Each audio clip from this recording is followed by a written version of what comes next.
back, Wagoneers, to another exciting episode of the Wasted Wagons podcast. With us today, we have the original crew, minus Russell, minus Biff. So it's just Patrick, Sean, the Mike, Todd, and myself. This is the OG-kins. The OG-kins. The last of the OG-kins. Last of the OG-kins. But we are coming... We're actually all pretty excited right now because we're coming in fresh off of a Saints victory. And the Saints won pretty handily today. I actually lost track. Was it 47-10, something along those lines, that we beat the Carolina Panthers? So, fellas, we can go around the table here and give our take on what we think. I know last episode we actually gave our season predictions on what we thought the Saints' record would be. As we were going through the schedule, a lot of us became very optimistic. No surprises here. We all picked the Saints to win this game. But now that we actually got to watch it in person and see such a large victory, what are y'all's projections on how the season's going to go? What did y'all see today that y'all really liked about the game? I don't want to get overly optimistic about the Saints right now because, let's face it, Carolina is probably equivalent to the New Orleans Voodoo, but I like what I saw from the offense, though, in a sense that, and Travis actually said this earlier when we were watching the game, with Carmichael running the offense last year, you didn't really see too many shots downfield. Kubiak seemed to kind of mix it up to where the offense was very kind of spread out, and he took a couple of shots downfield, and it really worked in their favor, especially in the opening drive with Shaheed having that touchdown. The offense just looked like it was running on all cylinders today. Now, next week, we got a test with Dallas. Their defense is really stout, and as we all know, Carolina is pretty much the equivalent of a high school football team right now. So hopefully, this gives the Saints momentum into next week, and they can kind of continue on that path. But we'll see. I'm optimistic though, man. Carr looked like he was very, very crisp and on point. The offensive line looked like it held up. Trevor Penning, I don't even think Trevor Penning had a penalty today. No. He was out there on a couple of screens I saw. He was blocking well. I don't know about it. He's an athletic dude. It's not like he can't block in space. It's like when he gets blown up at the line is what the problem is. It's how he gets bull rushed by ends that are 80 pounds lighter than him. It's like, dude, get low. I don't know what to tell him.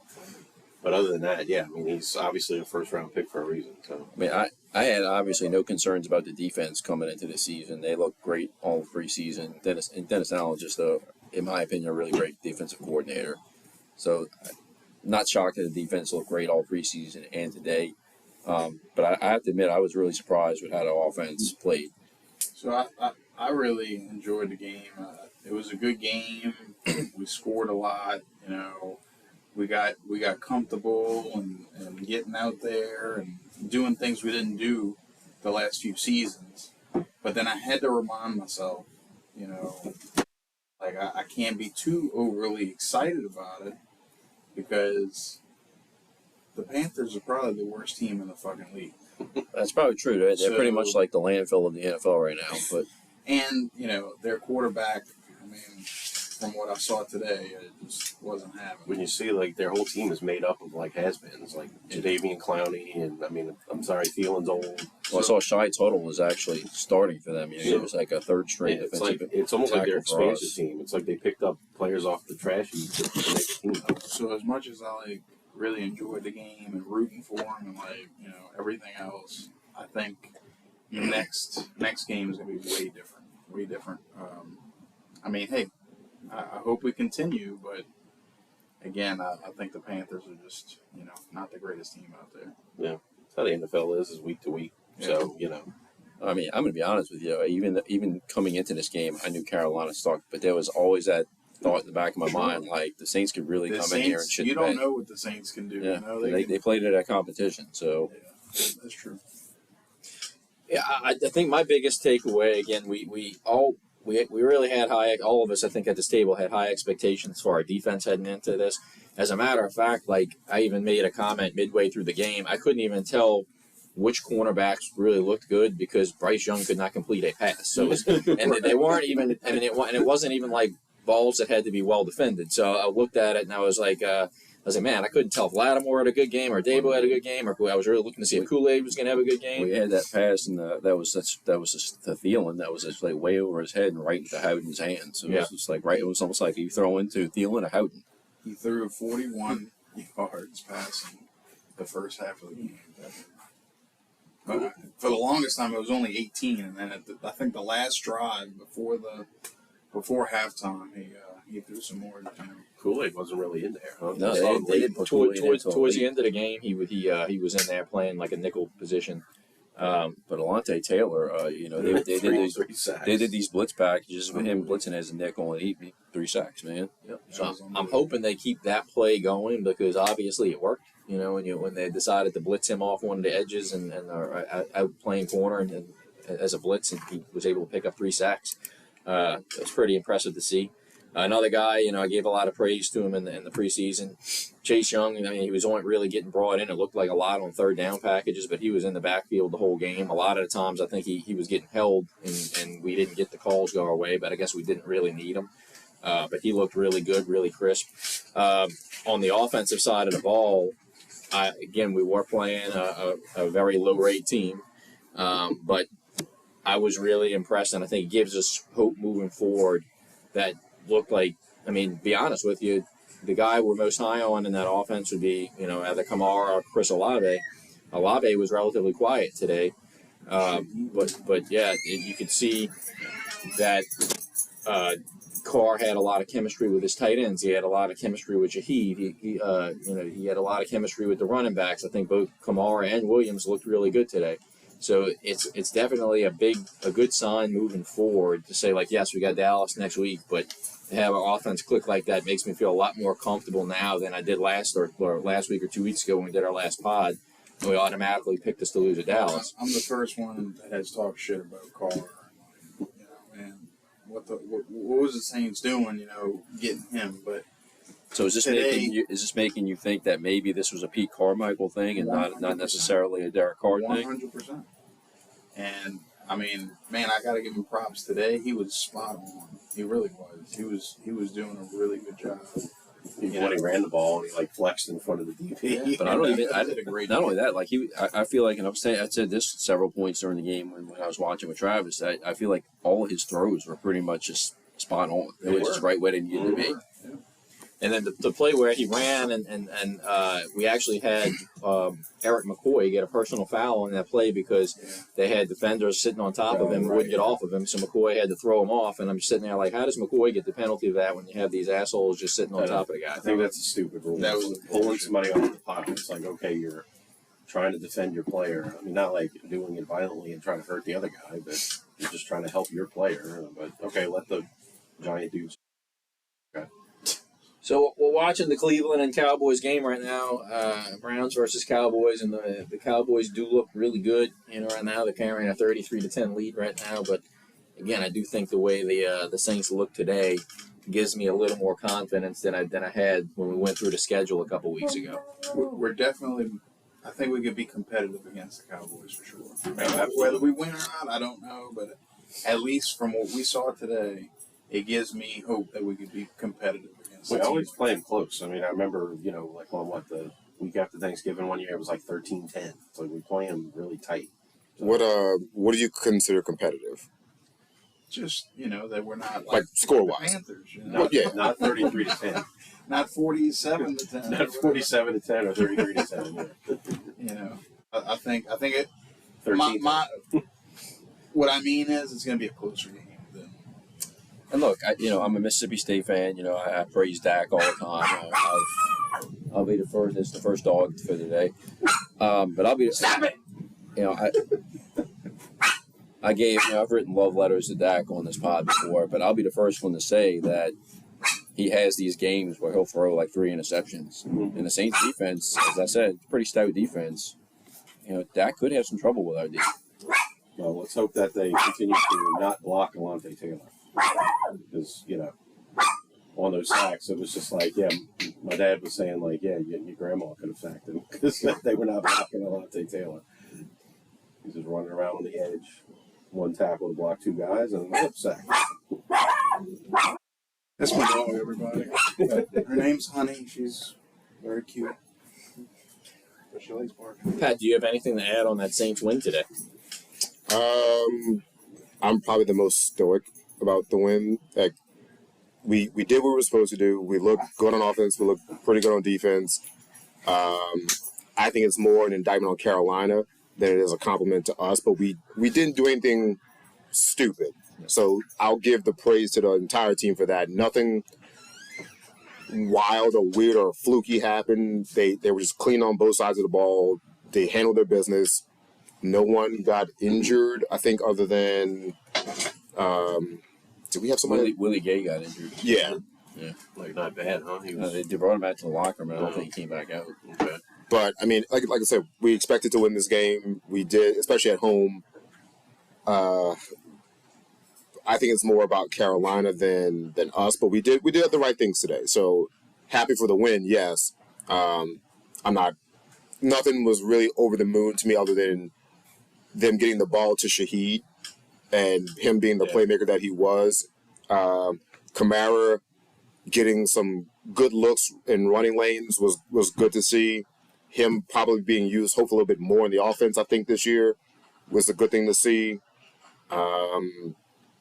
Olave not getting as involved was fine because everybody else did things. So it's going to happen. Had a chance to touch the ball, and that's really good of a If it were like they relied on Olave for everything this game to win a game like this, that'd be different. But the entire offense played well, and I think we kept Carr pretty clean and upright for the most part. So kudos to the O-line. But I'd also say that Carolina does not have a pass rush at all or any real semblance of a defense. So good job on us doing what we're supposed to do. I think we're going to probably see a bit more of the opposite against Dallas next week because I think Parsons is going to be a problem. And talking about the O-line, Dallas, they pretty much shut down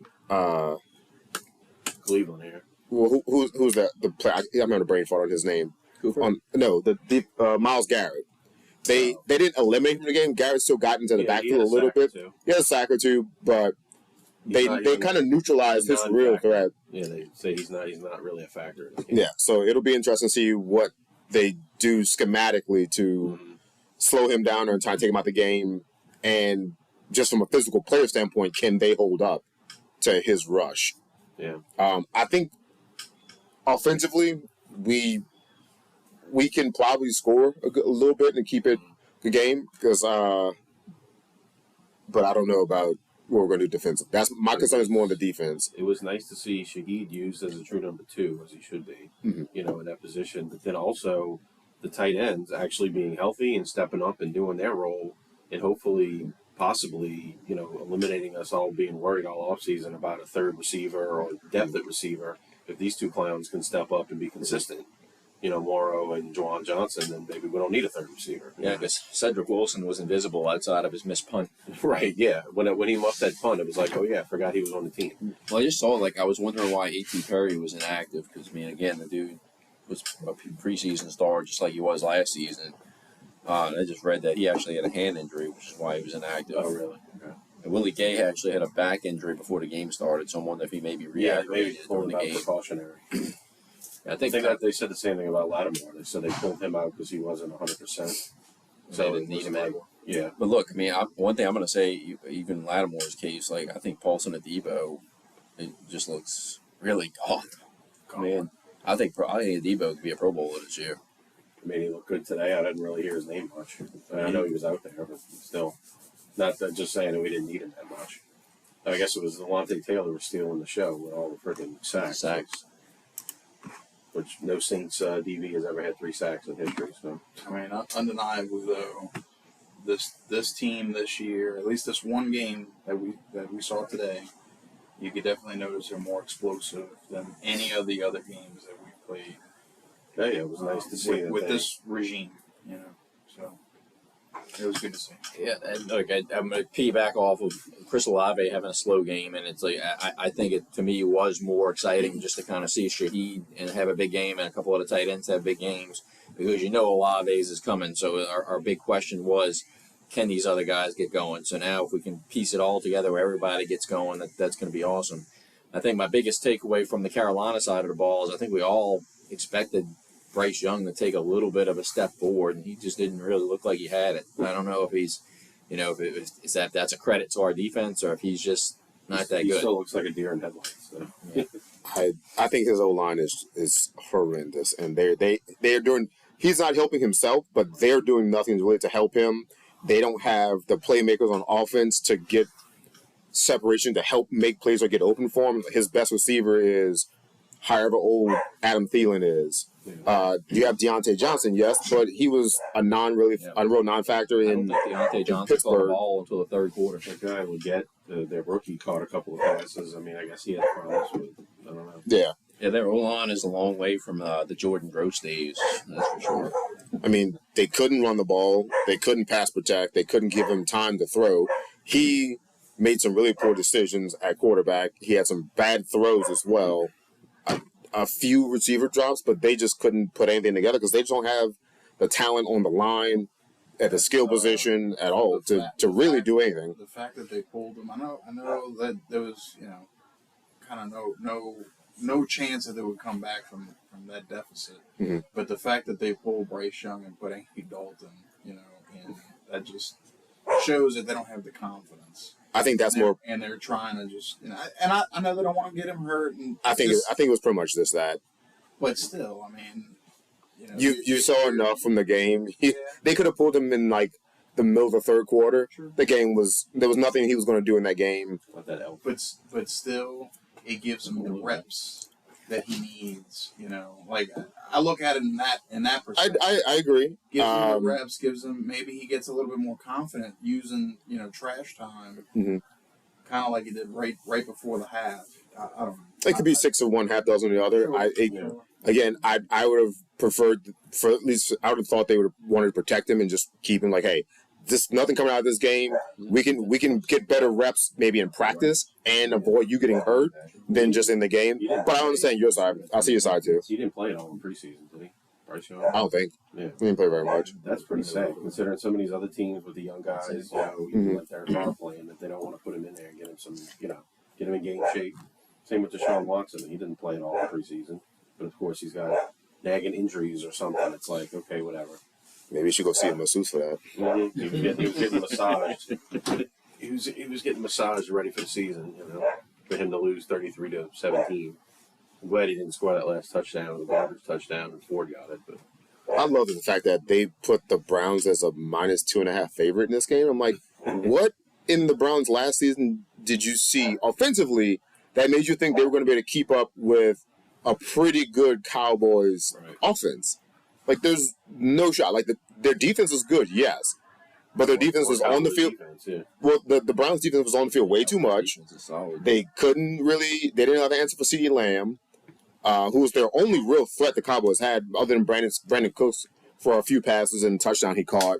Ferguson wasn't really there offensively. It's just, I saw that 2.5, and I'm like, I will give the 2.5, and I'll give you a touchdown. So I'll take the money I won from Cowboys -7. Last year, one of Dak's worst games was against Cleveland. But I mean, it's like he still had like one touchdown and a pick. It's like, that's not an awful game. Yeah. So, But the Cleveland offense is terrible under Watson. Mm-hmm. Who's playing tonight? Yep. The Sunday night game. Lions and Rams. Oh, okay. Matt Stafford goes back to Detroit. It just shows you, though, man. Like, Flacco had that offense clicking. And now, Oh, he was much better. and now Watson's back in there. They can't even move the ball. It's on 7:15 or 7. Well, so yeah, we're all excited about the way the Saints played today. Let's see if we can carry it into next week when we play Dallas. Actually got to play them in Dallas and get Dallas look good today, so we'll just kind of keep our fingers crossed and see how it goes. But fellas, we're coming off a Labor Day weekend. Did anybody do anything special, anything fun for Labor Day weekend? I spent 8 hours at Green Acres Country Club, eating multiple times, getting very sunburned.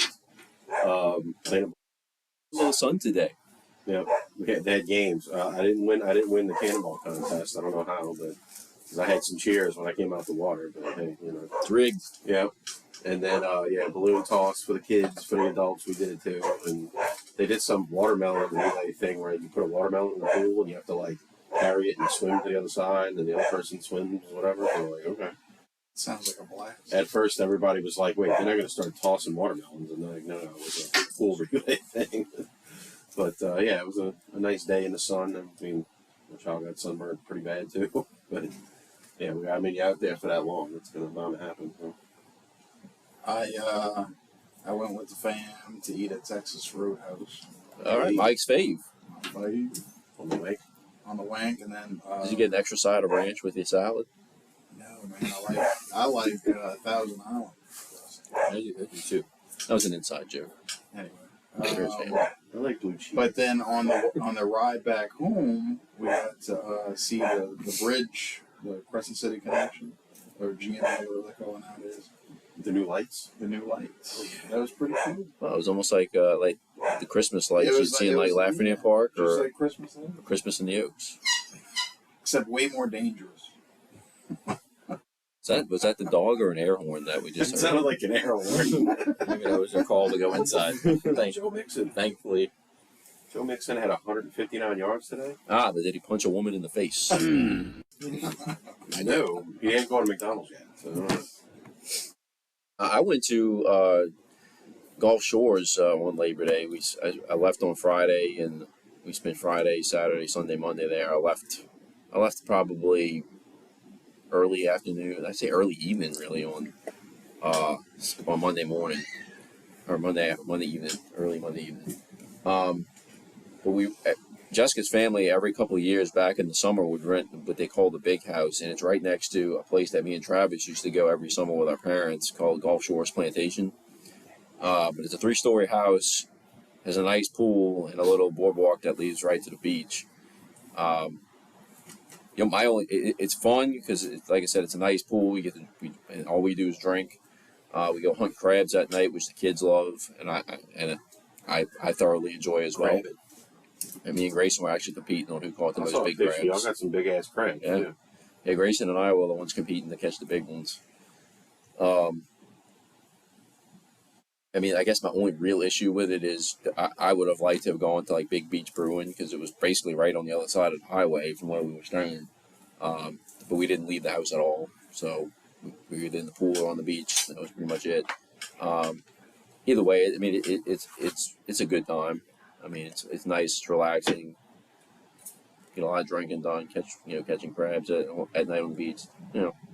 Fun time. Y'all keep any of the crabs? No, You throw them all back. no, we threw them all back.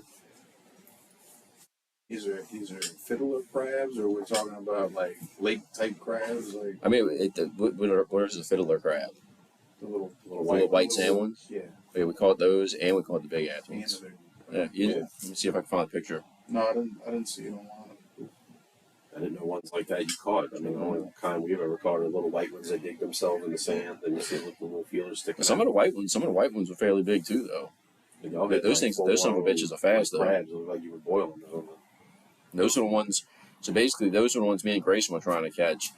When a wave crashes and kind of recedes back into the ocean, that's when you see those son of a bitches pop okay, up. So they wash up. They're not buried in the sand or anything. Okay. Nice. I don't think I did anything. I had a fantasy draft on Labor Day. I worked, so that was that. Because of the nature of my industry and some of how my accounts, we're busy because alcohol sales. So I worked for a good bit on Labor Day. Then I had a draft that night, and that was kind of it. The weekend, I think I wrapped up our kickball league. I think it was last week. Yeah, something like that. But yeah, so I'm happy that's over with. And just rolled into Monday, sore as all hell. Went to work and then came home and did the draft, and that was that. So nothing crazy, and I was okay with it.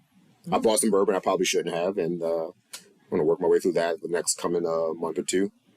Nice. I can say I introduced I forgot that was on Saturday. I introduced the family to the games we played in St. Louis. I downloaded those party packs Yeah, those are with the murder mystery thing, Yeah, those are awesome. rap battle and all that. And not too pricey. They were like $30 for like each of those packs or whatever. But I knew they would be used, and the kids love the rap battle thing. And of course, we're on borderline, like using curse words in it and stuff like that. The $30 for the hours of entertainment you can give them of playing the rap battle, and like if you want to leave them alone, and like just have like her and her friends play it all day and night, and while you adults go do other things and not be worried about them, worth $30, I'd imagine. What was it? I'm trying to think what I did Sunday. Oh, that's what it was. Is that Sunday I went and did grocery shopping, but I brought my child over to my parents early because I was coming back to watch LSU. Well, I had brought the Switch, the one with the dock and everything. We have a case for it. And I was telling her, don't fool with that. You don't know how to hook it to the TV and all this kind of stuff. Well, I come back. Her and my mom are playing the murder mystery thing. They had propped the Switch on the table, and they're sitting there playing it, in front of the screen. It's like, okay, I guess all you need is a screen, so there you go. So, it was definitely a hit for that weekend. And, she was begging me Monday night, can we play the murder mystery? And I was like, we got homework to do. Or Tuesday, whatever night. I'm not a big like group game player of like for holidays and stuff like that, but like that murder mystery game and all the games that Russell introduced us to Switch are pretty fun. I mean, it was cool to see the kids like Victoria and Michael like full blown like cracking up laughing at the stuff, especially the rap battle lyrics they would come up with. You get to get creative too, so you get to put a little spin on it, so it's fun. Oh, well, I actually went to visit my sister-in-law, my wife's sister, in Athens, Georgia, which she recently moved to Athens about a year ago, and we used to go see her probably once or twice a year. She lived in Atlanta, Georgia for about 3 years, and we'd go visit her a couple times a year for that as well. So this was actually my first time really staying in Athens. How far is that away from each other? It's about an hour. It's about an hour away from Atlanta. It's further away from us. So instead of like a 7-hour drive, it ended up being like an 8-hour drive. But we did go to, this was my second time going to the University of Georgia's campus. So that was kind of like the one, well, there's, I guess my two highlights were going to Georgia, but also the breweries, which I'm about to talk about as well. Georgia has another massive campus, just like LSU. What's really cool about their campus, though, is the main reason we go is to go to the bookstore and buy merch. Carson's a Georgia fan, so he likes to go in there and pick out, a shirt, a hat, or whatever, a couple of different things. And Scarlett, my niece and nephew, are also just went with us and decided to buy a little something for themselves as well. But the main reason is we go to buy stuff for Carson because he's a fan. Which I find really cool about their campus is like once you walk out the bookstore, directly across from it is their student center, or like their UC, if we go back to UNO days. And then to the left is instantly you cross a street and it's their football stadium. So within, a little small walking distance, you have the football stadium, the bookstore, and the university center. So that's where we spent most of the time when we went. And I saw like at the pictures you posted on Facebook, y'all were in the football stadium. So I mean, it's just like you can access that like any day. So they keep the upper gate open for I guess for people to walk by and take pictures and whatnot. But they do have where you go down into the seats is chained off, so you can't like go further down closer to the field. You just go on the upper level and you're able to kind of walk around that, take pictures and whatnot. Still really cool. Just definitely a cool experience to do. The campus is massive. When you have 4 kids with you, we didn't walk, didn't walk the whole thing or didn't even walk even close to the whole thing. But definitely really cool, probably about the size of LSU. We did end up trying to drive over to go see the baseball stadium because their baseball team was actually really good this year, but the whole thing was under renovation. They had the field tore up, so it wasn't much for pictures or anything like that. Was there a guy that told you couldn't take pictures in the bowl? No. that did not exist. Did show up and not get that memo and take like 20 pictures when you're in there? No, but like I said, that Athens is kind of like strictly a college town. There's not really a whole lot to do out there other than go to the campus. And I guess, for college students, there's probably a lot of bars that are popular among their crowd. But y'all know that when Todd and I go traveling, whenever any of us go traveling, we do like to go hit the breweries, and we actually did go to 2 of them. The first one was called Academia Brewing, and had a Greek kind of Roman Greek god theme to it. Very nice beer selection. Kind of had it was a brewery, but it definitely had a little bit of a restaurant feel to it as well. You sat down at a table, you can order food. It had a pretty big food menu, but they had a nice long bar with plenty of beers to pick from. Very cool atmosphere. We had a very cool waiter at this place. You said the food wasn't that good? It was good. I mean, I was still kind of full from lunch, so I didn't eat a whole lot. So I just got a salad, but it was went nicely to fill up on beer instead. And crazy part of this is I came home from work on Friday, and we left immediately after me getting home. I got home from work probably about like 3:45, and we pretty much left immediately after I got home at 3:45, and my wife had the car packed and whatnot, and she's rushing me out the door. Well, I ended up forgetting my wallet in my car that was parked in my driveway. So, and I did not realize this until we get to the gas station for our first fill up in what's the name of this place? Somewhere in Alabama. No, it was another. Alabama. It was a very small sketch town. God, I wish I could remember the name of it, but it was a very small sketch town in Alabama. But I go out to pump gas, and I realize that I don't have my wallet with me, and then I'm like, oh crap, it's in my car. So the whole time, like, I'm instantly thinking, like, oh, well, our plan of going to breweries might be shot because I don't even have my license with me to, if they card me. But, like I said, go to the first place. It's called Academia Brewing. Really cool place. The waiter was very cool. He did not card me, which, he looks... I mean, you are 40. I mean, do you feel like you need to be carded at this time? I mean, I would hope not, but maybe because of the fact... Maybe because of the fact that I was not. Maybe I'm starting to show my age. I don't know. But at the same point, I appreciate it for this trip. As you get older, that joke gets funnier. You're like, like it seems like people our parents' age act like, well, I got carded. Like it's a trophy that they want. You're like, just okay, they just, But so that I'm about to stay on my leg where it's fucking aggravating. Yeah. Oh, you make me feel young again. Nope. Right, exactly. It's usually some. Fuck that, card me. It's not called Target. It's Target. That'll get them rolling for 30 minutes. The second place I went was actually weird, spin off of the name of the city, Athens, and instead of authentic, they called it Authentic Brewing. And we actually went in there to mainly watch the Georgia game. We saw Georgia. Who did they beat? Oh, it was Clemson. It was Georgia playing Clemson, big game.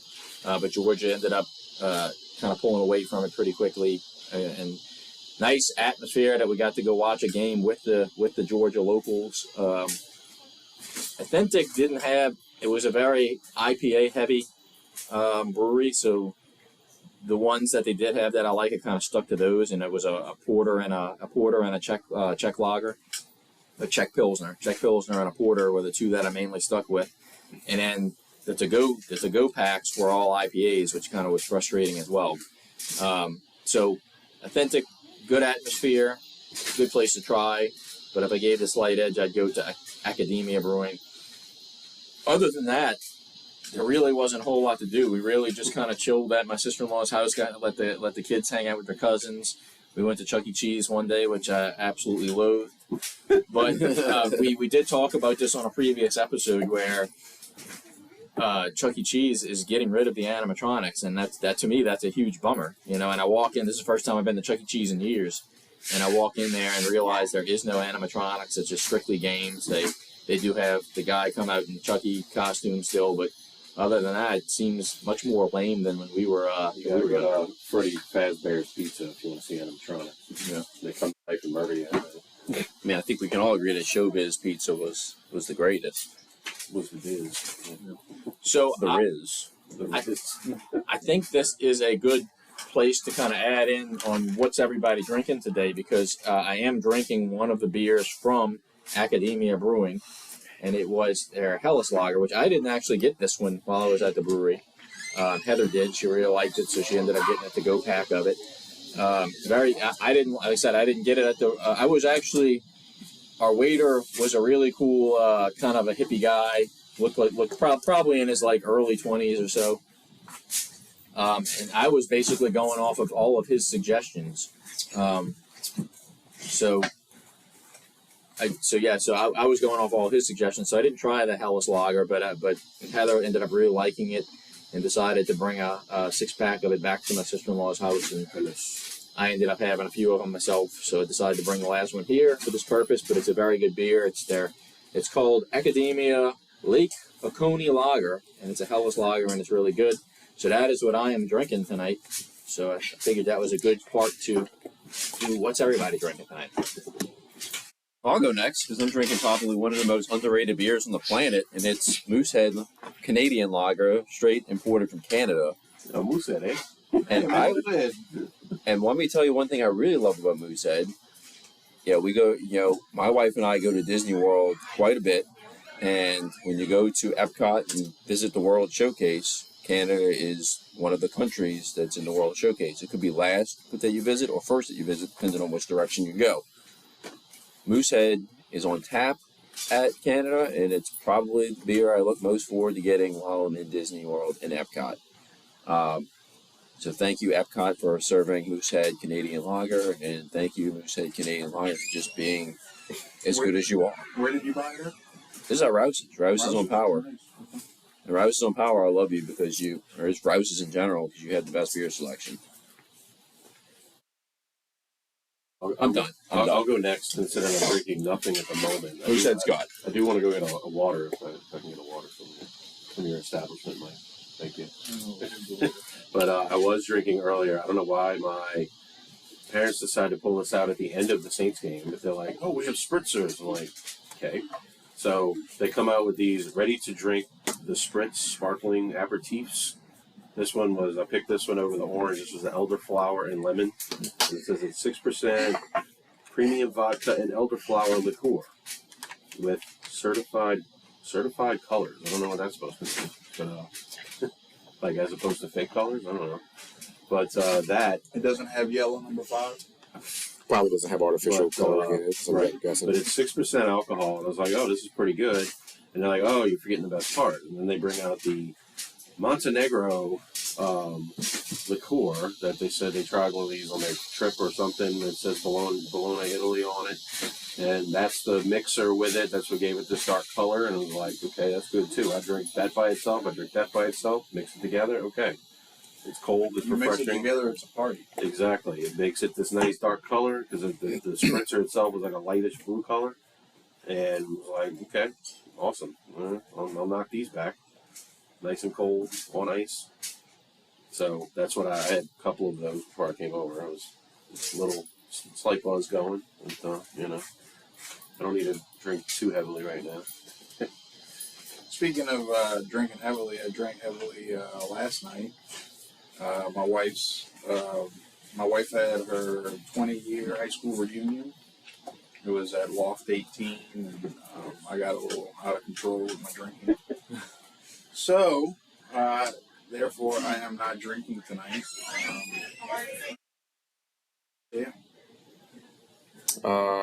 I'm going back to the bourbon trail, and I'm drinking Maker's Mark, the Wood Finish Series bourbon.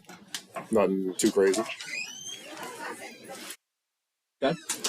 So, Russell, what are you drinking? crickets. Pull up his text messages. He told us a few things he was drinking this weekend. He did say that he wasn't coming because he was having fun after the game or something like that. He's probably He went to the he was game, joking when he wrote it. Hey, maybe so. He called me before the game started because he was having some questions about a fantasy football play. He said he got in touch with you, Mike, and yeah, he said he was going to try and make it after the game. But yeah, he's probably out partying with a bunch of people after the game. So good on him. He was with his brother-in-law, so I know they're having a good time. I'm sure his brother-in-law likes to have a good time when he can because he's got two young kids. So when he gets a chance to be away and have a couple of drinks and party, I'm sure he's like not his technically ex-brother-in-law. Right? No, actual brother, his Okay. sister's One of his husband. siblings. Okay. No, sister's husband. I've seen that. I mean, I know that. Oh, yeah. You know, just because you divorce the person doesn't mean you divorce the family. Oh, that. So before we move on to this one topic Todd wanted to bring up here that's also tied into drinking, I do want to say that I was kind of pissed off with myself because I brought back this six-pack of Academia Hellas Lager back to my sister-in-law's house. And it made me realize, like, oh, crap, I didn't ask any of the guys if they wanted me to bring anything back. How dare you? So then I said, when I go to Authentic, I'm going to ask them if they want me to bring anything back. So then I go to the second place, Authentic, and they literally have all IPAs in the refrigerator. So I was like, I don't think anybody's going to want any of that. So I just chose not to. But I was really pissed because Academia did have a nice variety, and I should have asked y'all. So I'm going to apologize for that. It's okay. It smells a little ripe out here. Just saying. Yeah, which one of you motherfuckers did that? That was just Okay. But while we're still on the topic of beer, Todd brought up a good point in the text, and I don't know what made him think of it, but he said to bring it up on this pod of what is a beer that no longer gets distributed that we really miss. So we're going to do that as far as, and whoever wants to start, but a beer that you had that... I'll be glad to start. I'll be glad to start because, like I said, it crossed my mind when I was in Whole Foods this week. First off, before I get to the Whole Foods story, there's two beers that really come to mind.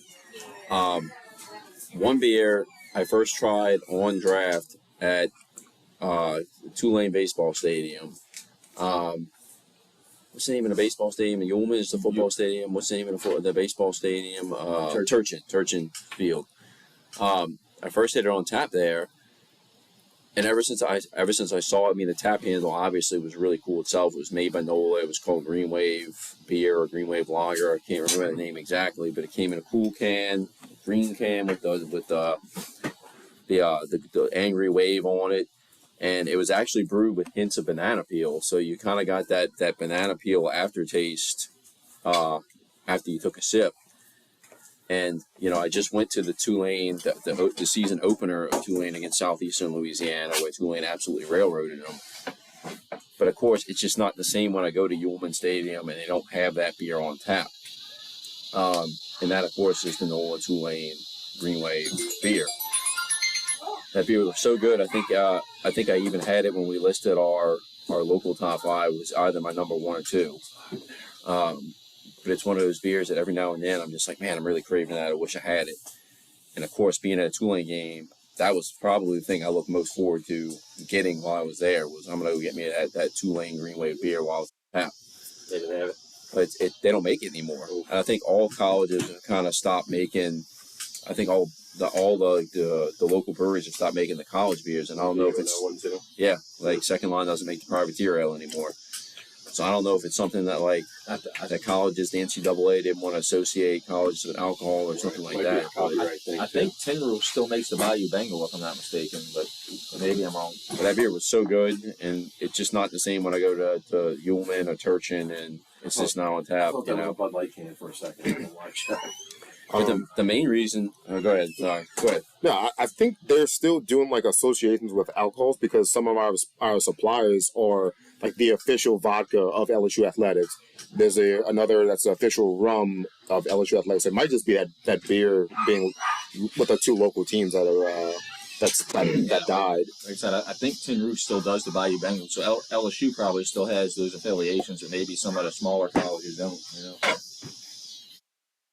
The main reason why I thought of it, and this isn't the first time it's hit me, but while I was in I do my grocery shopping at Whole Foods every week. You know, Jessica and I kind of split the grocery duties. She does like the packaged processed shit from Winn-Dixie or now Walmart, since Winn-Dixie closed. And I go to Whole Foods and I'll get the meat and the vegetables and the fruits and whatnot. But I always pass them the beer aisle, and if there's something I see, I'll usually get it. But I always see the New Belgium beers, and it always comes back to me like, man, I really wish New Belgium would have made Snapshot. I still made Snapshot because that beer was just so good. It was so refreshing. And it just kind of pisses me off that they don't make it anymore. So what kind of beer is that? I don't think I've ever seen that. It was like a light wheat beer. Okay.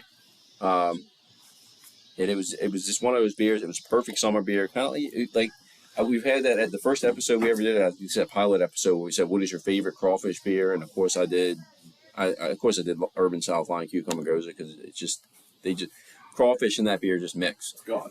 But New Belgium Snapshot is, I feel very much the same way about it. It was a light wheat beer. It was one of those. It was easily drinkable. You can down like 6 of them and still, and not feel fucking overly bloated. And every time I fucking see New Belgium, that's what I think of. And I think I might write New Belgium a letter saying, look, please fucking get this back in production. Because I've really been craving that beer. And it's discouraging when I don't fucking see it next to the fucking fat tire and whatever else they got. Mm-hmm.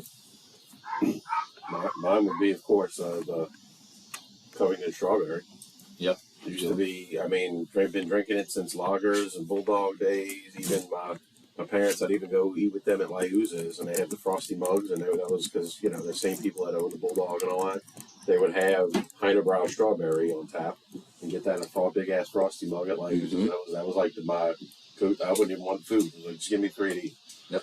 And then it became Covington Brew House and Covington Strawberry, and I think it was like 2017 or something like, or 19 maybe, that the brewery closed down, but they never sold a recipe or whatever. And I remember even seeing it on like a poll or something online.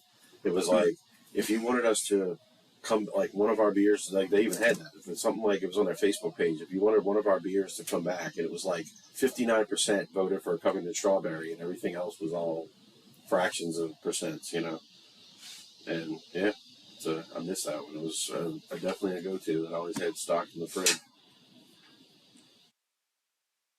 I will choose. I'm gonna go to Brash, and I believe it's Travis who loved this beer, and it's Peanut Butter Wolf. Oh, that was me. I'm sorry, it's Todd. Okay. Bulgarian Maya.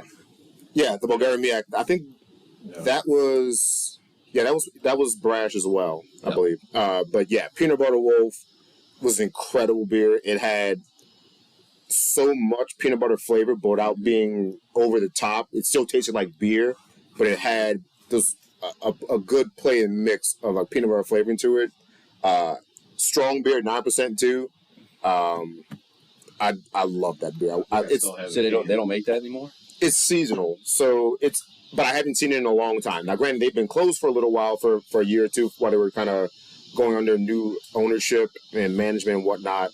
Hopefully it comes back, but technically it's a seasonal, but it's been gone for so long. I'm going to include it as my wish they'd bring it back or something along those lines. Because it's funny you brought that up, because I was actually thinking about that beer the other day, and I was like, I can really go for that too. So if they don't make that anymore, that kind of fucking I sucks. think I still have the can from what I saved. I'm gonna piggyback on Patrick here, because mine, and I know this one was probably canned, right? The Peanut Butter Wolf was actually canned. Just obviously if Todd had it, but one of mine is from a local brewery here. It was never canned, but it was actually my first trip to Second Line Brewery. And they have, it's still to this day, I feel like they have the best oatmeal stout. And they had it on tap the first time I ever went there, and it has never been back on tap. It's never been canned, and it was the most delicious oatmeal stout I've ever had. I keep saying Rally Tap's oatmeal stout that they do can is a close second, but Second Line was absolutely my favorite, and I wish they would. It was just called Second Line's Oatmeal Stout. Second Line Oatmeal Stout. Okay, nice. And it was the best one I've ever had. And I even asked our buddy Ian, who works there, if they ever plan to do it, and he said they probably will have a season where they'll bring it back. But I have yet to see it. I've yet to see it again. But that would be my beer that I wish to see back on tap somewhere. Which one is Ron Caps's Failed T-Shirt Company, or is that a different one? That's the oatmeal That's stout. the Oatmeal Stout. Yeah. Mike, how about you? You have a beer that you miss? No, not really. Okay. I know. Thanks for the contribution, Mike. I know. I really don't. Mike just sticks with his Modelo's and his Cucumber Goza. I have my and I have Shiners. my trusty ones that I like, and Has there ever been a Shiner beer that has gone discontinued that you miss? no. Just like my beers don't go out of style. They just replace them with a beer that's still good. Yeah. So, Mike, honestly, before Brash popped into my mind, and I thought about two or three of the beers I've had that from the tap room that are seasonal / they don't make anymore. I'm kind of like you. I'm not as big into the craft beer as, say, Todd, Travis, and some others. Right. So what I normally drink is still available and around, so I can get it kind of whenever. But yeah, if it weren't for these specific beers from Brash, or maybe one from Equal Parts that I don't think I've seen in a long time, I wouldn't like. I was thinking about this today, about just like making my content to make, and I was like, I'm gonna do, because I've been drinking a lot of like Mexican beers and lagers lately. So obviously, Modelo is always up there. If we go out, if you notice, I drink a lot of Pacifico. I like Sol, so I want to go and get as many of the Mexican beers as I can, and just do like a taste test review, and maybe do a blind on all of them.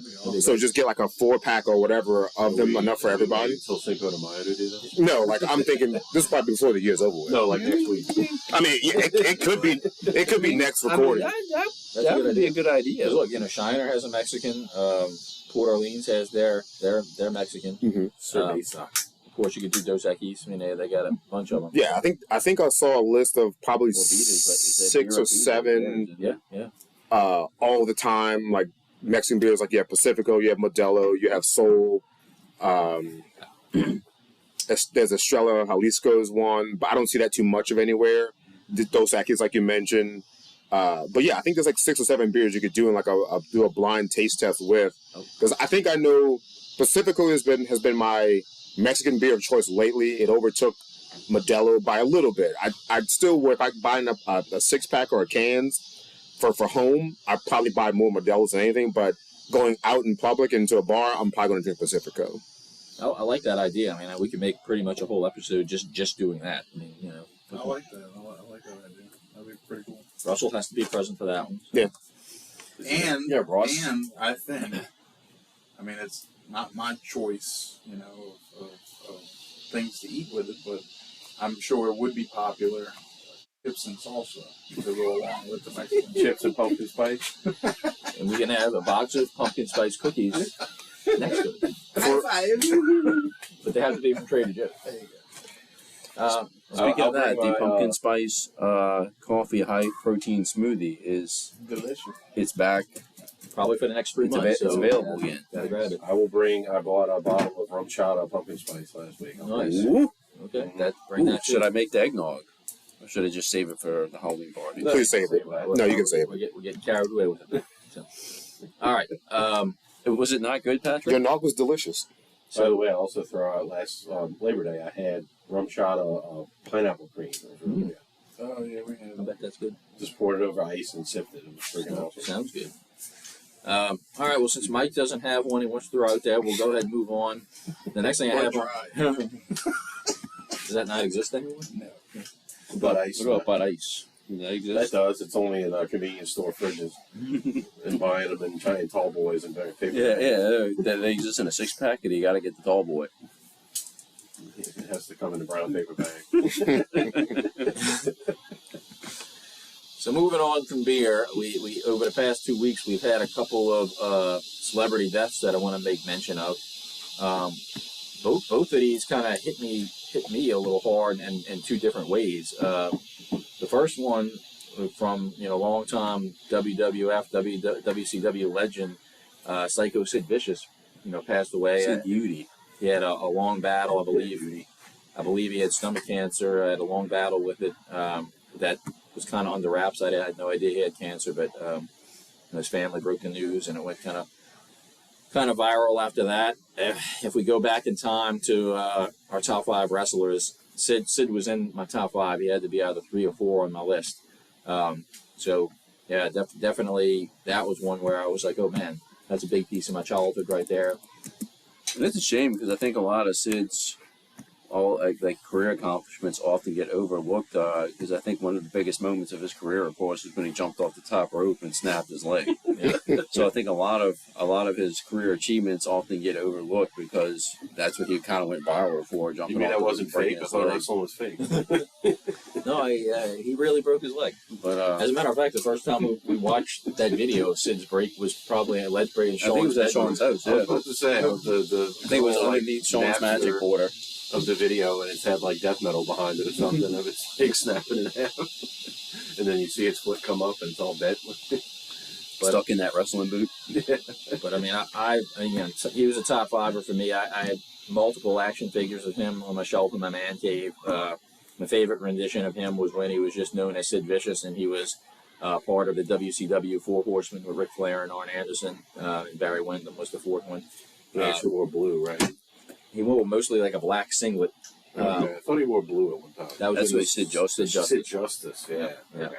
He wore the black singlet that had the straps. and I'm sure through the match he'd probably pull him off because he was pretty jacked at the time. He always had the blonde curly mullet. Yeah. And he fought El Gigante in a stretcher match and lost, and got carried away when he lost on a stretcher. We have plenty of memorable matches with him. I know he had a fallout with both Ric Flair and Arn Anderson, but I did see that Ric Flair on the day he died posted that he knew that there was some hostility between them, but he said the last encounter together was a very very good one. They hugged each other, basically said they cared for each other.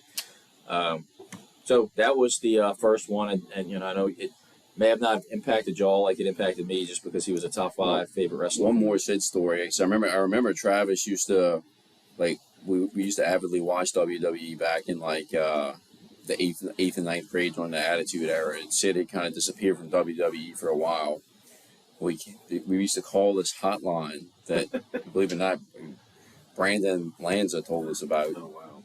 And they would basically give you like spoilers for like what was coming up for like the week. Well, they said Sid was going to appear on ECW, and sure enough, we tuned in on ECW, and he did. And he had a very, very short stint in ECW, but I can't remember what wrestler it was, but he said he basically, in Sid's matches, he would just basically show up in a pair of jean shorts, put his elbow pads on, go out there, and then come back out, take his elbow pads off, and leave. And that was basically it. Was that another day at the office? It was just back in ECW, so I'm trying to think what wrestler it was that said that. Just another day at the office. Yep, it was business. It was all business. Like Blue Meanie or somebody like that. That's the name I heard in a while. But so that's the first one of the Bomber. Hurricane. So that was the first one to bring up. The other one was just, to me, a tragedy. I know y'all aren't big hockey fans. Like Patrick, Todd, and I are the biggest hockey fans at the table here. But over Labor Day weekend, star player for the Columbus Blue Jackets was actually killed in a biking accident where he and his brother were both hit by a drunk driver while riding bikes, and both of them passed away from the accident. That's Johnny Gaudreau, one of the younger star players in the league. I mean, he was probably well on his way to being a captain of the Blue Jackets at some point in his career. Just very sad. 31 years old. To just know that any day could be your last day is pretty sad. I think he had like 2 kids. Yeah, 2 little girls. Yeah. To happen that with your brother, both get killed at the same time, and y'all were in And it wasn't town motorcycles, right? It was just like bicycles. Or Right? They were on Bicycle. bicycles. Yeah. on bicycles. Okay. Yeah, and they were both supposed to be in their sister's wedding the next day. Wow. So they're in town to be in their sister's. How would you feel? You're about to get married, and your 2 brothers get I killed. really think one of the most disgusting parts of it, though, is they interviewed the dude that killed him, Oh, and he was pissed off when they interviewed him because he had to spend Labor Day weekend in jail. Yeah. And it's like, dude, you just killed 2 people while you were Right. drunk. Like, So, yeah. It's like just adding to the lore of being a piece of shit, like just stacking on top of the other. Yeah, and that guy should have really thought about that, because that interview is going to probably have a lot. I mean, obviously, his sentencing is going to speak for itself, being drunk and killing 2 people. But at the same point, nobody's going to feel sorry for you at that point when you're acting like it's an inconvenience to you after you just killed 2 people. Anything you say or do can be used against you in a court of law. Was he still drunk when he freaking said that? I don't think so. I think No, it was like the next day. The next day, it was an interrogation because he was zooming on a Zoom call with like the judge and like lawyers and stuff, and he's sitting in like a room by himself.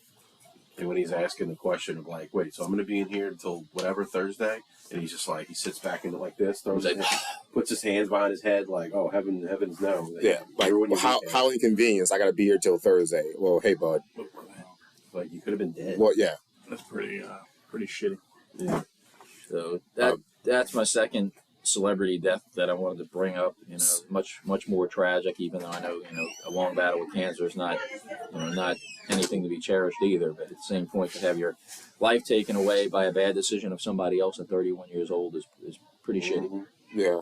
We can also add Ed Daniels. Oh. That might have been maybe right after or right around the time we did the last recording. yeah. But that's one. I remember Ed Daniels from talking Saints and coverage and things like that. I wouldn't say it hit me like super that hard, but I know a lot of people, Ed Daniels was a very big voice for them, from the Saints, from like our parents growing up watching the Saints back in the day. And I remember him, but I didn't maybe pay as much attention. But that was from a local standpoint. That was a big loss to the community. I didn't know him, but my dad did well for being a football coach for so many years, and not like like he was a good friend, but it's like it rattled him a little bit. Had enough over the years. Sure. I was trying to dig it up too. Is that the celebrity waiters luncheon we used to do at Rummel every year? That I think it was. I had narrowed it down. It looked like junior year was the year I did it with them, because it's like I found this stuff my parents had given me, and it's like I could find like a sheet or something or a picture from the celebrity waiters luncheon every year. The only year I didn't have it was junior year. It's like that has to be the year I did it with that Daniels, and I just can't. I didn't have any records from it, but I know I did it with him that year. Yeah, I didn't know him personally, but I think from most of us at the table being Rummel alums, we know that both Ed Daniels and Ken Trahan are both Rummel alums. They're both really good friends, and I think Ken Trahan actually said that considers him his best friend. So it's very, and I got to know Ken pretty well through coaching bowling at Rummel. A really nice guy, and I'm sure Ed was the same. Never got to meet him like I did Ken, but to see the way he wrote about him and see some of the other people on Facebook that knew him pretty well, he seemed like a genuinely good guy. So definitely good for our community.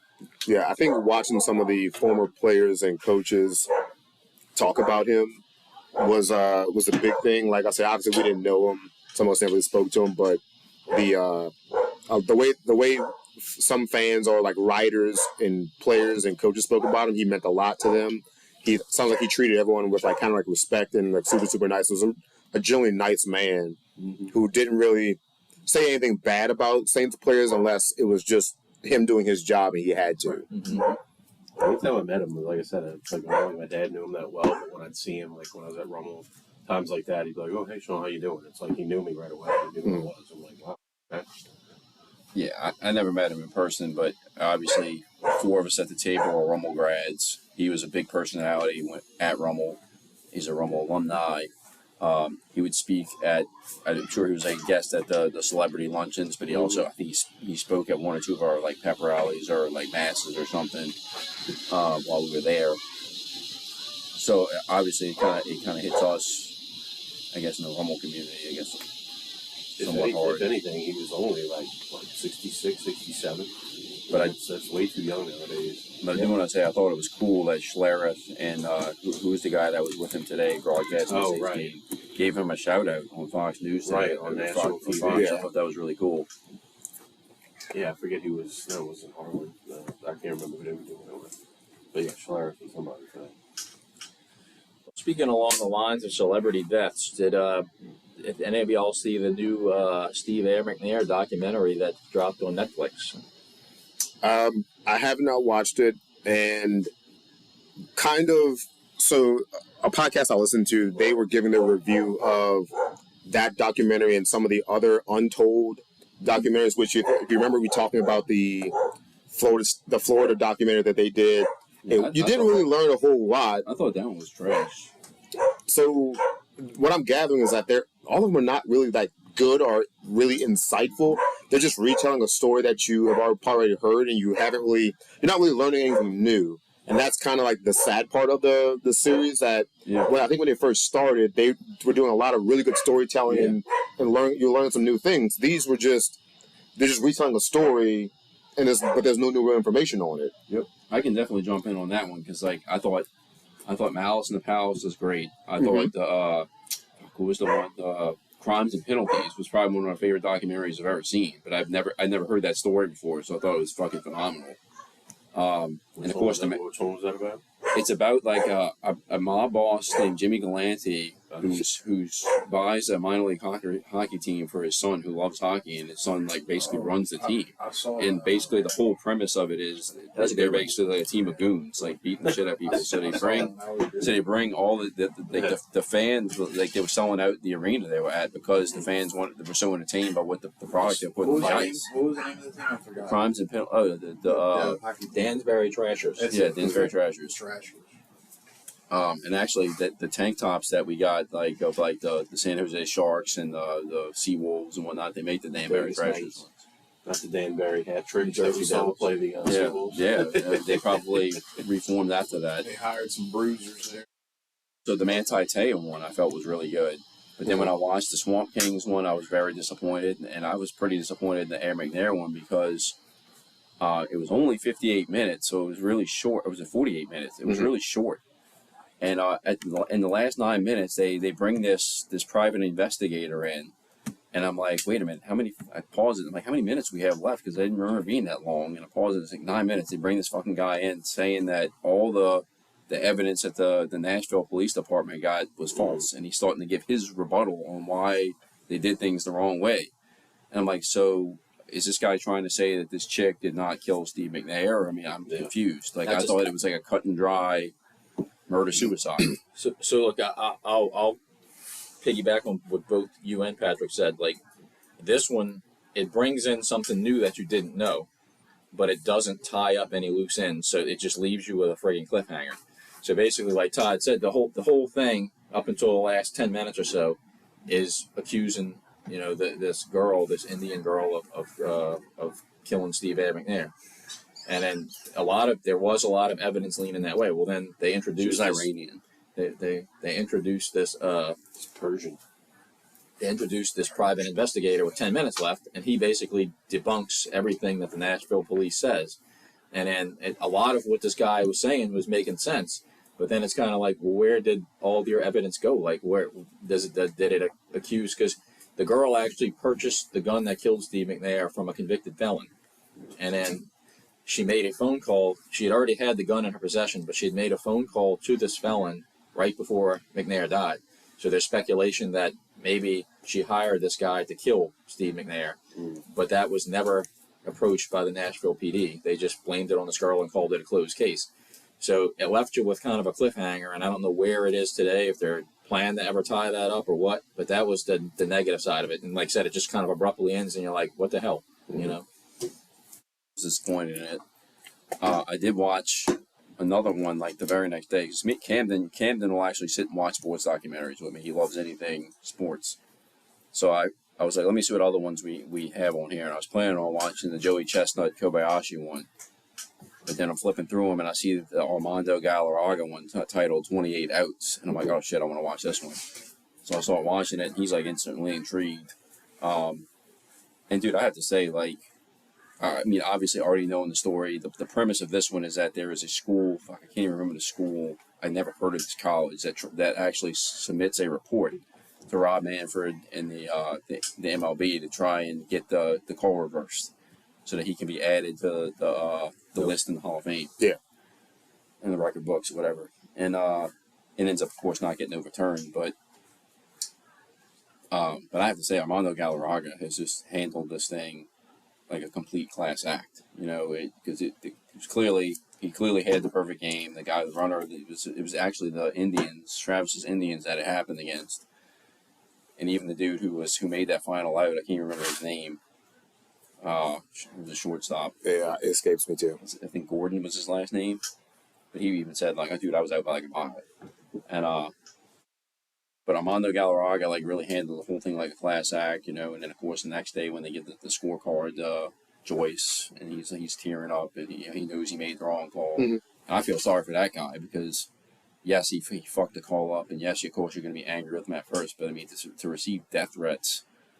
This dude said he received somewhere between 13,000 and 15,000 death threats, and not even just on him. They were like threatening to kill his family and shit just for a blown call. Yeah. Right? So I feel sorry for that. I feel really sorry for that guy. But Galarraga, I mean, the guy didn't really have like a stellar career. I mean, his record was he had way more losses than wins. He runs like a pitching academy now, but handles the whole thing like a class act throughout the whole process. And I have to say, dude's a pretty handsome individual. If you go look at him nowadays, he looks like he could be a male model. That's a very important fact to the story. Thank you for adding. I figured I'd close that out. Thank you for adding that. I feel like the dude looks better now than he did when he played baseball. Yeah. Some people do that. Look at Mike Golick Sr. Yeah. Handsome dish. Okay, well, Nick Hardwick from Chargers. Sure. Yeah. But yeah, that's one I'm definitely adding to my list as well. I was actually contemplating watching it last night as well, following the McNair documentary, but I chose not to. And Heather and I watched one of the shows that we watched together instead, but I do have that one on my list. Speaking of douche nozzles, showing me band on the screen. Well, moving forward, we have a couple of gear grinders here. I think we have like 3 people want to throw out some gear grinders. So I think Sean kind of left us with a cliffhanger in the text message. So I think I want to start with him. So he's the guy I want to start with just to get through this cliffhanger. And now it's time for another segment of What Grinds Todd's Gears. It's nothing too earth shattering, but it's a couple of funny stories, and it's basically when you're driving. Pretty much, yes. Well, I should start this off by saying when you aren't looking at somebody on purpose, but you're looking in their direction, and people like think you're looking at them or something. Why do they get so pissed off? Yeah. Like people just automatically get pissed off. Like you're like like they just like you want to go like just because I'm looking your direction. It's like I'm trying to look past you. Like this. Okay, so coming out of a side street. There's a red light right next to me to the right, and cars are coming pretty fast to the left, and I keep turning to look that the light's about turning red. So then I know these cars are going to start slowing down, so maybe I can jump out. Well, there's this dude on the corner that we saw him. Me and my child were in the car. He's on the right side of the car. She's in the back seat on the right. And he looks like he's pissed off at something. He's looking and spinning in circles or whatever. Well, I keep turning to look up at the light, and the guy's standing right there. And every time I look, it's like he looks at me and like almost like lunges at me. Or whatever. Like a homeless dude? He looked like a dude with kind of like long shaggy hair. He looked not like homeless, but he didn't look like He's in between houses. Maybe, but Probably on some drugs. He looks pissed off that maybe like somebody's supposed to come Probably pick him up. tweaking. Was he something. scratching himself like why? I don't know, but I'm just trying to get out of here. And this dude, every time I turn to look that direction, he's like closer to my car. He's got this pissed off look on his face, and I'm like, all I'm doing is I'm just here. I didn't mean to piss in this dude's Cheerios. And then as I'm like this, ready to turn, and I'm to the left, my child goes, "Daddy, he just spit on the car." Oh wow! I was like, all I did was come to the end of the street. You happened to be there. I did absolutely nothing to this guy other than I'm trying to turn into traffic, and apparently looking his direction completely pissed him off to the point where he's up I kept asking her, did he come up to the window? Like, no, he got kind of close, but he totally, when we got to my parents' house where we were going after that, I got out and was like, do I have spit on the side of my car? And it's like, my bad, dude. I'm literally just trying to look down the street, look at traffic. And it's like, where did this happen? This was the side of, when you go to, when you go to Bonables, you can go to Vets. And then I was leaving, where Pizza Hut and the discount zone are and going back up the side street to make the right to get on the ramp to go up the interstate. Yeah. So I'm looking at the light because people come whizzing down. It's an exit, but then it also turns into an entrance again. And so I'm waiting. All right, when the light turns red, I know that these people are going to start slowing. I can probably jump out, whatever. And it's just it's one of those moments where I'm just I can't wait to get out of this dude's premise because I don't know what, the longer I sit here, he's going to come try to pull my door handle or something. What the hell? And it was just I'm just here. It's I didn't, seek this guy out. And it's I notice that all the time. I notice that by my house because there's that turn by Cleary overpass, and you're waiting to turn right, and people are always walking down the street, and it's I'm sitting there just looking at traffic, waiting to go, and people look at you. They stare you in the eye, and I'm I'm not looking at you. I'm just trying to watch traffic. It's and they look at you what? They stare you down. And I'm can I just I feel can I check traffic before I pull out or I think if it would have spit on my truck, I would probably went home, bottled my piss, and then went back and just sprayed it with it. So you spit on your truck? What an asshole. And it's saying because I'm sitting there and then the dude's over here and I'm and just because I looked over a couple times and every time it was apparently I pissed him off that my child says Daddy, he just spit on the car. I'm are you serious? While I'm sitting there trying to make a right turn, and this dude over here that apparently pissed in his Cheerios so hard that he had to go spit on my vehicle. Okay, my bad. Yeah, I think there's a couple of things that could play into that. Drugs may be one of them.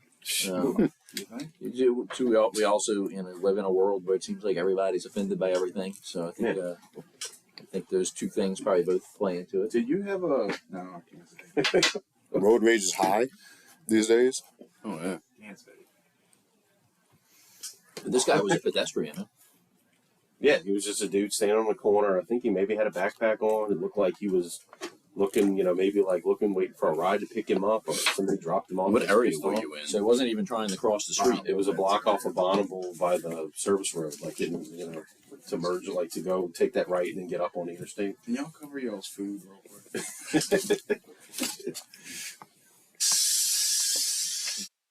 Cover your beer.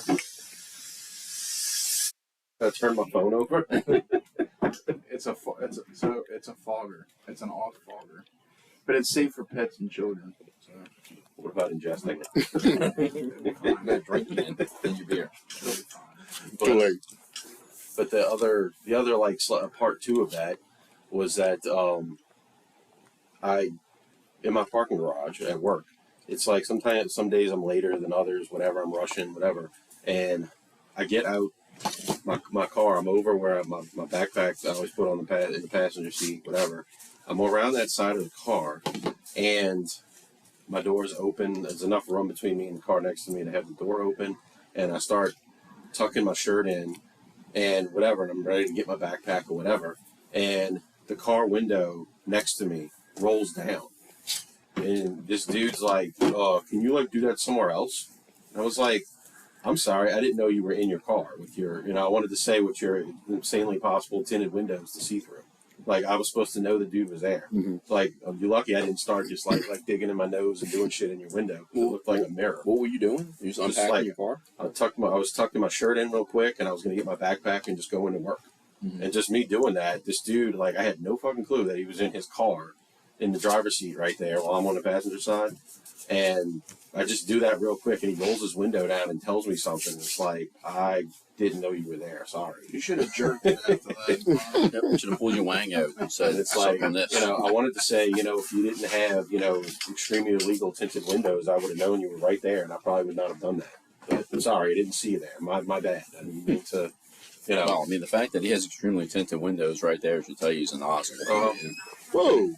And it was it's just one of those things. You got extremely tinted windows? I have had in the past. I like to think I'm not a nozzle. I have tinted windows. Oh, wow. It's just one of those things where I was just like, I am too. two instances like that involving vehicles when it's just I'm just minding my business. I'm just living, going about life. And it's I managed to piss these people off by existing. And it's just I'm so sorry to be in your, in your line of sight. I'm so sorry to be in your way. It's just kind of weird. What was the quote that Russell Brand said in Forgetting Sarah Marshall? I was just trying to live my life. I was going to listen to it, but I just went on living my life. He said, "Do you listen to my demo?" Anyway, there you go. I'm getting out. Yeah, I got to call it road rage. Not really, because I'm not the one with the rage. It's people that I encounter. It's okay. Well, I guess I will go next, unless you want to go, Mike. No, mine's kind of short. Travis is out here, though. Travis needs to get his ass out here because he has something to attribute to it. So I was, I work in a school, so this is the second school I've worked in the parish that I work in, and I've encountered this problem both times. On an average daily basis, I probably use the restroom maybe 3 times, 4 times maybe during my workday. It's probably accurate, right? That's it? I'm a peer, man. Yeah, I probably read And so it's I'd say at least 3 or 4 times I'm in the men's restroom at the school I work at. And but at both schools that I worked at in this parish, I've encountered this both times. And it's just that it seems like there's just so many male faculty members, and there may be female faculty members too, that don't wash their hands after they piss, and some probably after they shit. I was in the bathroom the other day, and dude comes out the stall, and I don't know who the hell it was. Didn't see who it was because the stall is right next to the door to leave. So I'm pissing. I just hear the person come out of the stall. Don't know if they were pissing or shitting, and they just walk out right into the fucking school hallway. The door opens, and you don't hear any. Nope. No, it's put it like this. Here's the sink. Here's the urinal. Here's the stall. There's the door to leave. So I was in between. I was in the urinal in between the sink and the stall, and I see the other person leave the stall and go right out the door. I just thought, let me just say this: if you don't wash your hands after you piss and shit, You're dirty. it's appalling. It's disgusting. You're the reason why people wrap paper towels around the fucking handle of the door. Plain and simple. But one reason why I wanted Travis out here was because we have this story that we tell. But it's probably the most memorable moment of this. We graduated from the University of New Orleans with a degree in psychology. We went and saw our advisor and basically asked, well, what can we do with this degree? Our plans are we want to go get a PhD in psychology. Can we do that? And his first thing was, well, you need to have this score on your GRE. Don't remember what it was. I think it was like 1100, which I wasn't even close to. And you need to have research experience on the professor. Do y'all have that? I'm like, nah, we didn't do that. We didn't know about that.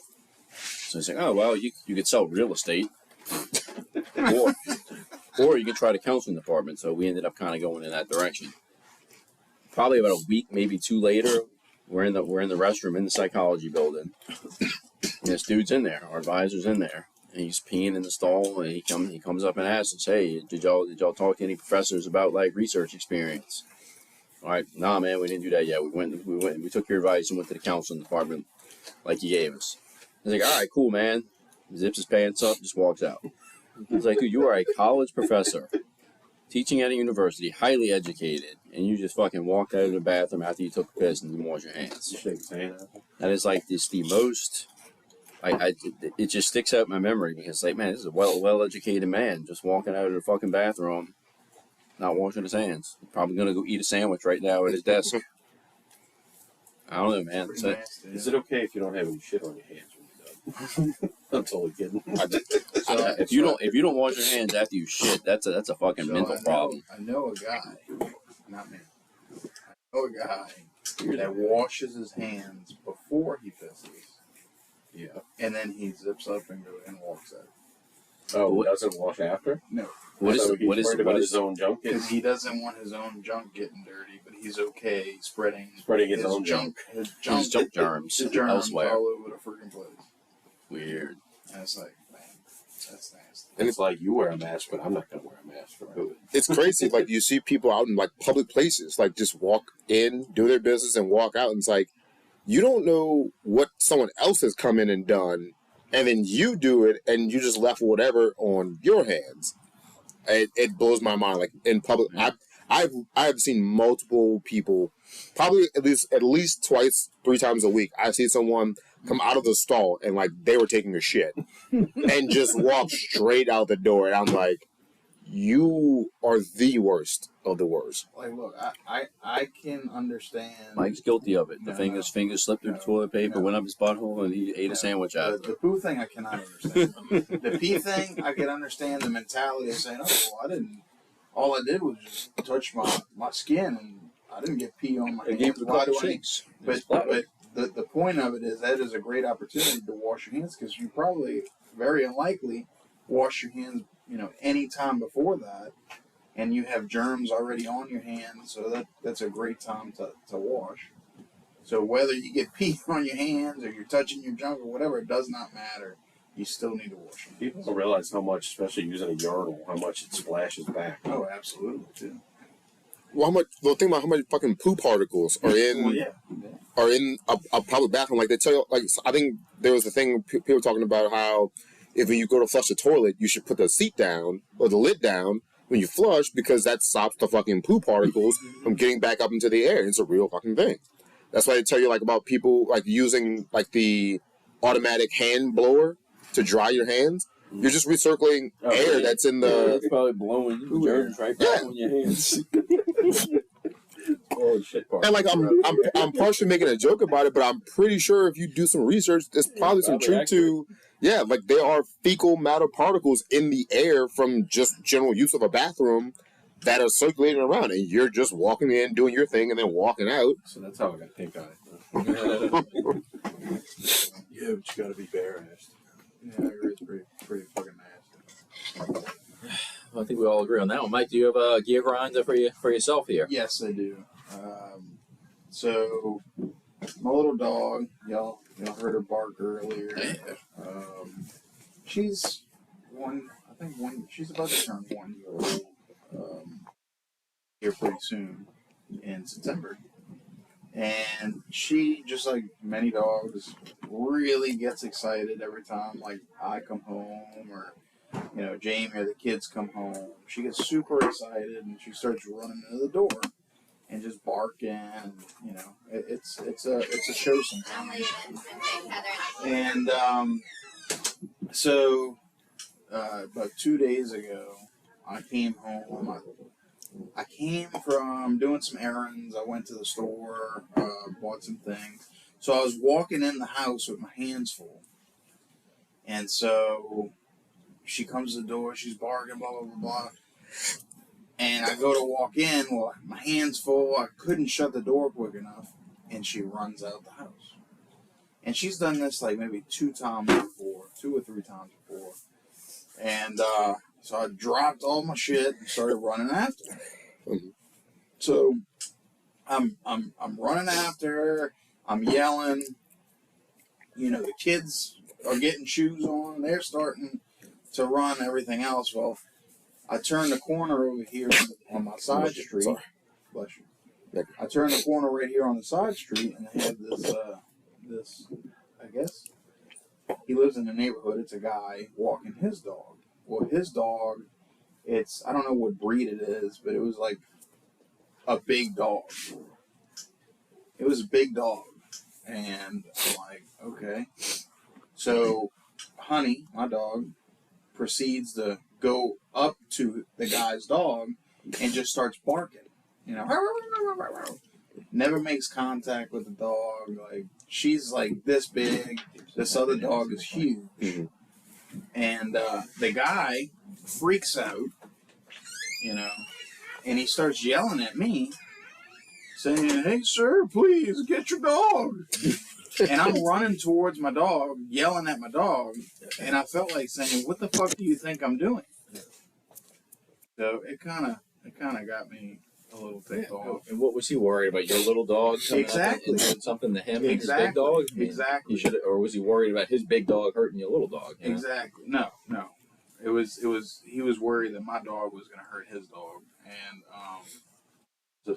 and it was right here. Okay, not like at a dog park. No, right out here. Honey got out loose, and so I understand the concern, but I don't know. It kind of got me infuriated, really, and I couldn't stop thinking about it after it happened. Because here I am. I'm obviously trying to get my dog, and this dude's like, freaking the fuck out, and then I mumbled underneath my breath. Yeah. Fucking pussy? Well, no, I said, so your dog's as big of a pussy as you are. I don't know if he heard me or not, but I walked away. So Jamie got all upset at me. And I was like, I don't know. I can't see how what the guy did was right any kind of way. So they got a lady who's she's an elderly lady that walks a pit bull around the neighborhood. And from the lady is like very thin, very frail, and she has a hard time controlling her pit bull when she's walking it, to where if that dog sees another dog, it instantly pulls her towards the other dog, and the dog is kind of vicious, and has, from what I've understood, attacked other dogs, and the lady's not strong enough to hold her from or prevent her from doing it. I wonder if this is the one that attacked. Let's see. There's a lady who walks like 2 beagles, I'm talking like she walks them daily, but it's like multiple times a day. Almost every time I get in my car, I see this lady walking them. And she told us a story one time of how a little Yorkie got out, and a lady was walking a bigger dog, and it attacked the Yorkie, her injured it badly. Yeah, that's probably it. So what do y'all think about this? Did I overreact in my thinking, or was I in the wrong? Or? I don't think so. Your little dog is not going to hurt anybody. I would have been more concerned about his dog hurting your dog. Said the size with the size comparison, you didn't seem to be concerned about that. So I don't understand what his problem was. It was just somebody walking out here and they'll walk cross paths, and he was like freaking out that your dog was going to attack his dog. He was walking his dog, and my dog got out loose. And I'm chasing after my dog, yelling at my dog to stop. And worried about your pit bull that's white and fluffy. It wasn't a pit bull. I'm kidding. I'm saying your dog. Right, it's right. going to rip Exactly. his dog to shreds. Exactly. Was he an older guy? Like our age or older than us? No, Okay. he was older than us. Was he a hippie looking guy? He was probably 60 years old. He weighed about 350 pounds.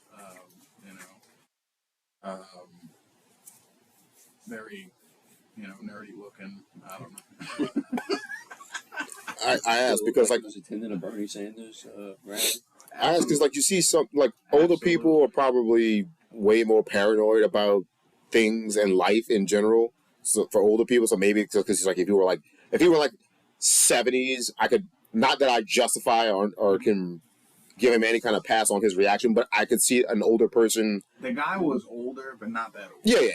If you, my point is, if he were like 70 something, Sure. I could see him just being older and freaking out more, even though it's a harmless situation, whatever. But if he's like sub 50, 55, and closer to our age, no, there's no excuse for that kind of reaction.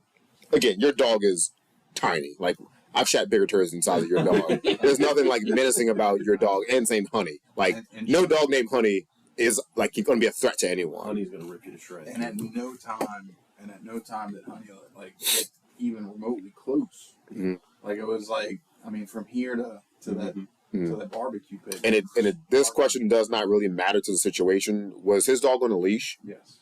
Okay. Because my next thought was maybe he's a paranoid dog owner that my dog is always on a leash, your dog should always be on a leash, and he was freaking out about that. Right. But again, the situation justifies hey, it's not like I was out walking with my dog. My dog got out the house and we're literally trying to chase it, and you can see the situation is not like a normal dog walking thing. Maybe he didn't realize what was going on. Okay. I mean, there might be that. I could understand, but I don't know. But again, you're a little tiny dog going up to him and just barking at his dog, who's probably 5 to 10 times the size of yours. There should be no real threat here. It's like, hey, my dog got out. I'm trying to corral her. Calm down. Just take inventory of the situation, relax, chill the fuck out. The yipping is going to, traumatize the big dog. Yep. So anyway, that was my grind, my gears. I was really upset about it. So I was like, I'm gonna say that at the next podcast. I'll be quick. Air up but since you were talking about dogs, piggyback on 2 instances at the dog park. I don't go often. Sarah goes almost every day with her dogs, and she lives right by from here. But I've gone with her, and it's almost every time we go, there's some kind of incident where one time a guy's sitting all the way on the other way because you can unleash your dogs and let them run around. Well, it was this one dog that was fairly big, and it was over Sarah's dog Max is he's a hound beagle mix something. He's got long legs but kind of fast, but he's not a very big dog. And this other dog would not leave us. It was me, Sarah, Michael, the dog Max, trying to just walk around the path, and this dog would not leave him alone. And then they start nipping at each other. The whole time this is going, we could see the dogs just escalating and something bad happening. The owner of the dog was on the other side of the dog park. It looks like he's not reading anything, playing on his phone. He's just sitting there like a statue, just he's just watching what's going on. Statuesque. And it was we had to keep to the point. I was getting ready to yell, "Can you come get your fucking dog?" Since you're staring at us, this happening, and your dog is just menacing us, we're trying to walk around the freaking path. And eventually, the dog finally left us alone. We just tried to keep walking fast enough, but this dude just sat there and watched the show. And it was just just let your dog do whatever the hell he wants. I'm okay. He's nipping at other dogs, and then the other incident was this couple that had a pit bull on a leash. Did you say couple or couple? Couple. Okay. Was letting the pit bull come up to the fence. Now, thankfully, they didn't come in the dog park. That would be the biggest, horrify people. But they were letting the pit bull come up to the fence and, sniff, and let other dogs were going up to the fence and sniffing it. Well, this one dog lets out a giant yelp. It was a foolish-looking dog. And yelps and starts running like crazy or whatever. And the guy He bit my dog, whatever. And we see this dog, it's like nose is totally red. The pit bull bit the dog's nose through the fence. Mm-hmm. Like, why would you let your pit bull go up to the fence at a dog park? And, it's like, how stupid can you be? And of course, the two owners, the owner of the dog inside the dog park that got bit wanted to be like, he was ready to go out and tell them something. And I was like, yeah, it doesn't look like a couple you really want to get involved with. That's why they let the dog do whatever the hell they want, And it was just like, the couple just looked like whatever. Like they could care less that their dog just bit another dog and made it bleed. But okay. Well, pit bulls and friends of mine, my dog Daisy ended up sneaking under my fence and getting killed by the guy behind me. He's 2 pit bulls. And I hate when people, your dog is in my yard. When people get offended, that you're scared of, like when they have a pit bull on a leash or something. It's like, that's like you walking around with a gun in your hand. I don't know what you're going to do with it. I don't know what can happen. I'm like, yeah, I'm a little on edge with you walking around with a pit bull near me, So I'm not terrified of all dogs, but those, yeah, I kind of am. So, because it's, they're the sweetest dogs and blah, blah, blah. It's like, yeah, but the owners are not. The owners don't know how to take care of them properly.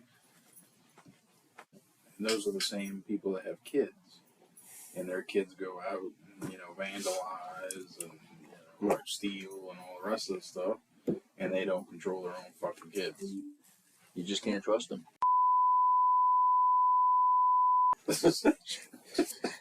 And on that potentially hazardous generalization, wagons out. Sean is starting to get. I threw that in there for Wagons out. A little crazy.